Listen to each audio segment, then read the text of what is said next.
There has been another awakening. The first teaser for Star Wars The Last Jedi has arrived. Unveiled by director Rian Johnson at the end of celebration panel for Episode 8, the first proper look at 2017 Star Wars release has tapped the internet in its tracks and has just about everyone, from padawan to master, theorizing about what we can expect on 15th of December. Here's a new Star Wars The Last Jedi trailer breakdown. Don't forget to like and comment, and also make sure you press the subscribe button for more awesome videos. Rey in shock. Before the Lucasfilm logo, we get Rey collapsing on the ahch-to rock and gasping for air. She's wearing the exact same getup we saw her in the end of The Force Awakens, but it looks like she'll be wearing this through the film's first act, so it's no real indication of when exactly this takes place. Her shock appears to be more than just physical exhaustion, but really conveying a sense of worry, which would suggest she's experienced something extreme, possibly a Force vision. The reaction is reminiscent of the moment when she first picked up the lightsaber in Maz Kanata's castle, and also harkens back to Luke's experience to the cave on Dagobah in The Empire Strikes Back, to which this is a likelier rhyme. Luke's words. To make up for his complete silence and brief screen time in The Force Awakens, the very first words we hear from The Last Jedi are Luke Skywalker's. While in the panel itself, Daisy Ridley suggested that Rey and Luke's meeting wouldn't go quite as she expected. It's clear that the pair will eventually form a master-apprentice bond, with Skywalker training up his new ward. The overall feel of Luke's lines, both as written and Hamill's delivery, is evocative of Yoda's training in The Empire Strikes Back. This creates a nice parallel to the previous trilogy, but they hone in on one particular aspect: visions. ahch-to. As already mentioned, the first portion of this trailer takes place on ahch-to, the rocky water world first seen at the end of The Force Awakens. The site of Luke's self-imposed exile, it would appear that this is, as Han Solo theorized, the site of the first Jedi Temple, with Luke going back to the Order's origins after Ben Solo burned down his attempt to rebuild it. The planet was only in one scene in The Force Awakens, but will be a major setting in The Last Jedi. The trailer features several new aspects of the planet, including new angles of the central island, and those may actually be that much discussed first temple. Rey's training. Rey was shown in The Force Awakens to already have a strong affinity with the Force, invading Kylo Ren's thoughts, mind-tricking Daniel Craig's Stormtrooper, and holding her own in a lightsaber duel. But she still has much to learn, especially on the more ethereal side. The first half of the teaser is built around her learning to see with the Force, becoming one with it, and tapping into her full potential. These are all aspects of the Star Wars myth that Disney has been expanding recently, and will no doubt play a major role in the film. Kylo Ren's mask. Next up is a slow zoom on Kylo Ren's The Force Awakens mask, smashed and smoking. You can make out his voice modulator in the faceplate. The helmet was last seen in Episode 7 when Ben Solo removed it on the bridge to confront his father, and was presumed lost in the destruction of Starkiller Base, although this suggests that it was recovered along with Kylo himself. Either that or a replacement has likewise been smashed.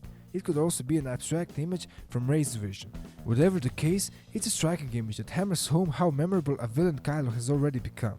Furthermore, the damaged mask feels like a reference to Vader's charred helmet in The Force Awakens, a visual reference for how, now he's killed Han, Ben is now on the same level of evil as his grandfather. Lightsaber training. While the training in the trailer mostly appears to be on the spiritual side, Rey's still going to need that lightsaber to take down Kylo Ren. One of the most coolest shots is a pan around the island that reveals her practicing her swing with the Skywalker saber as Luke watches on. Although this is more physical training, it's still rather Force intuitive. Rey isn't practicing with any props. We know the remote is still on the Falcon, but merely learning her style. Guerrilla walkers. We cut away from the Force to the bigger galactic fight, in particular to what looks to be something of a Battle of Hoth rematch. This is the Battle of Crate. The name was leaked recently and confirmed by Lucasfilm, a new salt-flat planet which sees speeders presumably belonging to the Resistance, although they could be local rebels, taking on First Order walkers, described as bulkier version of AT-ATs called AT-4XS. Finn's recovery. At the end of The Force Awakens, Finn was left seriously wounded by his mismatched fight with Kylo Ren, getting impaled by his crossguard and sliced in the back. It was rumored last year that the former Stormtrooper wouldn't recover from his wounds easily, and would be wearing a bacta suit, the healing substance in the Star Wars galaxy that Luke was submerged in after his Wampa attack in Empire, which can be seen here in the trailer. How long he'll have to wear it for is unclear. Kylo Ren. Adam Driver wasn't in attendance at the Last Jedi panel, and very little information was given about Kylo Ren's role in the film. Most dark side information was simply about the First Order in general, but he does make a brief appearance in the trailer.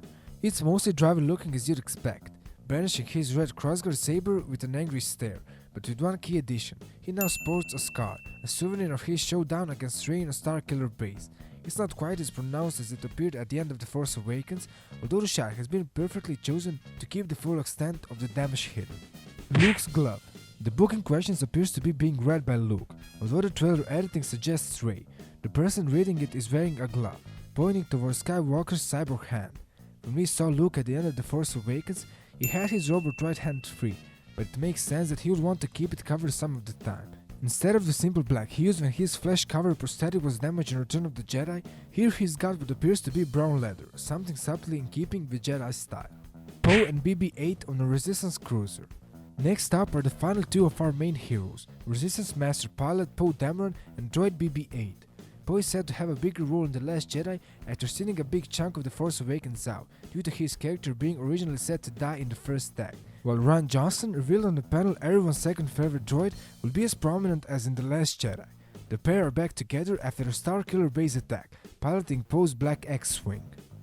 It's time for the Jedi to end. The Last Jedi title isn't hyperbole. The trailer comes to its finish with Luke delivering the devastating line, "I only know one truth, it's time for the Jedi to end."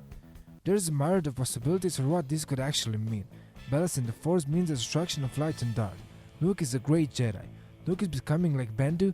Luke's gone to the dark side. Luke accepts organized structures are fundamentally flawed. But one thing's for certain, the Star Wars galaxy will never be the same. Thanks everyone for watching. If you like this video, press subscribe button for more awesome videos. And for more information, follow us on Facebook and Instagram.